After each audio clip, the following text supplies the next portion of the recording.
Okay, here's your video for chapter 1. I'm not sure we're going to have a video for every chapter, but let me help you get started, and then we'll go from there and see how you guys are doing. So you see the cover, you see the film with some of the actors and actresses. I wanted you to kind of be aware of that, so you can picture them maybe as you're reading. So here's that overview to identify characters with those actors and actresses, so you kind of see what's going on. As we show clips, I will have clips probably for most of our chapters, just to kind of keep you engaged a little bit so you can see what is playing out. So Nick Carraway is our narrator. So when you start in chapter 1, in my younger years, I've been turning things over, that's going to be Nick speaking. Okay, that's his voice, first person. It's 1922, so we are in the midst of the Roaring 20s. We're in New York. And he has come looking for the American dream. He's going to come off as kind of, he is from a family that has money, but he's pretty down to earth and kind of just looking for that American dream like many people were after World War I. They were very disillusioned. If you've done your background work, hopefully, you can kind of see that this is now a world of the haves and the have-nots. The economic disparity has grown since World War I. And people are just not, they're looking for something, that American dream of getting a house, getting a job, all of that stuff. And so he comes from the Midwest, comes to New York. He has aspirations to be a writer, which ironically then he writes this book, right? And he moves into like a cottage that is next door to this huge estate that belongs to Jay Gatsby. One thing you have to understand that is not clearly stated in the book is this idea of old money and new money. Gatsby would be someone we consider to have new money, meaning his family didn't just have money that he inherited from his parents who got it from their parents and so on. It's not old money, so to speak. Old money tends to be people who have like buildings, railroads, companies named after them. So while he is this millionaire, it's considered new money. And we're going to find out how he came to be a millionaire, but it's not going to be a way that is respected by people with old money, if that makes sense. He ends up living across the bay from his cousin Daisy and her philandering husband Tom. Philandering means he has cheated on her in the past. He's cheating on her now. So that's their relationship. You'll find out more about that as we go on. Nick gets drawn into the world of the wealthy and sees their illusions and their deceit. I mean, if the husband's having an affair, he's got some deceit happening. Illusions are these images and these ideas they want people to think about them. So this is a tale of love, dreams, and tragedy, is kind of an overview of that.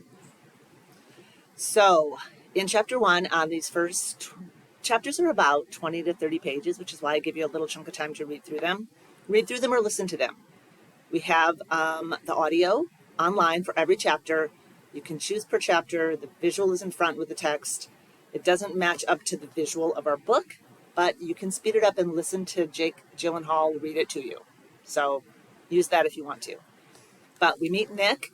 We get a sense of this neighborhood where the novel is going to take place. Again, we're going to have Nick reconnect with his cousin Daisy now that he's out east. Her husband Tom. And Daisy has a friend, a girlfriend named Jordan Baker. She's going to kind of eventually become someone Nick sort of dates. So you'll meet her.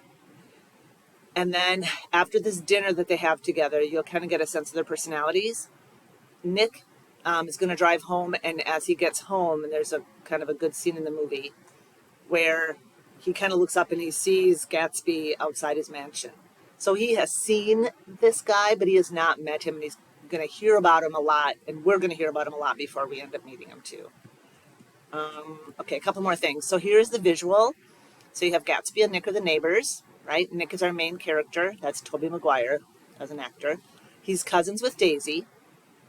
Daisy in the center is married in the lower corner to Tom and is friends with Jordan. Jordan's got the real short bobbed haircut, just like Daisy does, but it's dark. That was also something you learned in your in your background information, that this was a time of women kind of empowering themselves and this seems crazy to us now, but like cutting their hair short was a big deal because until then, women had worn their hair long. That was kind of the expected look for women. They also had worn long dresses until now, and now women started to kind of take their hemlines up. And so those are small things maybe now, but for women at the time, it was a big deal as they are starting to be kind of get the right to vote and become a little bit more empowered. And you're going to kind of see that a little bit in this book. Here's the setting so you can visualize it. You see in the lower side New York City, and then off I've tried to kind of label where East Egg and West Egg are. Nick, remember, lives next door to Gatsby. They are in West Egg. That's kind of more the new money, and it is not very respected by the folks who live in East Egg. That's where Daisy and Tom have their mansion. And you can kind of see those two tips there. That's where their homes are. And they can kind of see the lights of the homes across the water and across the bay. So that's going to be important. So kind of pay attention to that. So a couple other things, just as you are moving into the assignments, this first chapter is pretty low-key. You are just looking at the characters. There's a quick review of Nick, Daisy, Tom, and Jordan. If you can't answer, like if you don't know enough about Jordan's attitude yet, just write that. You don't have enough information yet if that's how you feel. Do let me know who you think is a likable or not likable character. We're going to kind of take a look at that as we see these characters evolve a little bit. In the should do questions, when you get to the question number 7 that says how many times Fitzgerald uses the word hope or dream, let me give you some page numbers because that if you're not looking for it while you're reading it, it's hard to go back and find it. So number 7 talks about hope and dreams. Check out page 6 and page 21. Page 6 and page 21 for number 7. If you haven't noticed also or paid attention to it, the day and year during this first scene when Nick goes to Daisy's house for number 9, he's going there in the evening, and we are in 1922. I think I've said that, but okay, that's it. We'll talk in class about if you need little recaps like this, if this is helpful for you for each chapter or not. Okay, good luck.